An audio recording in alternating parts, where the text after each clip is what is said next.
Okay, again we're doing this head-to-head with the Singer 4411, the contemporary machine versus the Singer 66 Red-Eye. And again, this 66 was born back September 21st, 1921. And the serial number again, G as in George 9035532. And decided to go with a hand crank against the Chinese motor on the 4411 just to demonstrate optimally with a machine that's serviced properly that even a hand crank can beat a motorized machine. And I think you'll see that that's pretty consistent through most of the sew-offs. So what we're going to sew off on this machine right now is this full leather.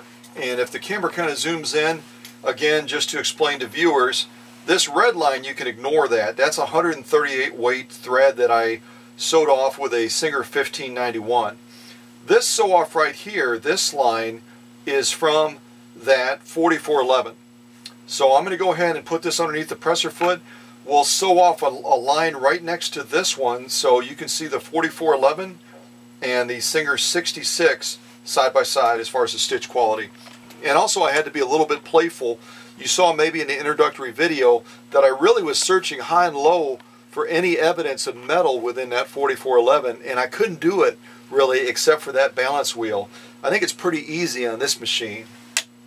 Pretty much anywhere you go, you can see you've got real metal on that machine. So, alright, a little bit of playfulness there. So follow me down to the needle, and we'll sew off right next to where that 4411 sewed off.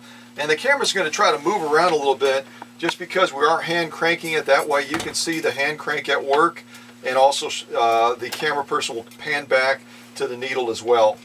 And again, if you see a little bit of movement on the base, it's because this base is plastic, not metal. So just take that into account. Alright, here we go.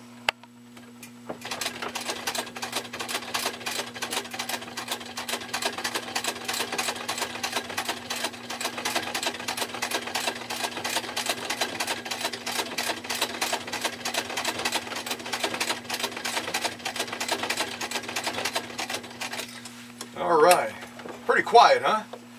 I don't make a lot of noise when I hand crank usually. Maybe groans and moans once in a while.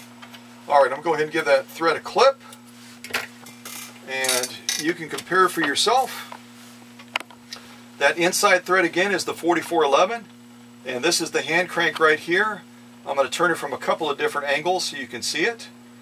Also, we'll take a look at that lock-in on the other side as well. Lock-in looks pretty good on that 66, although I might tighten that up just a tiny little bit more.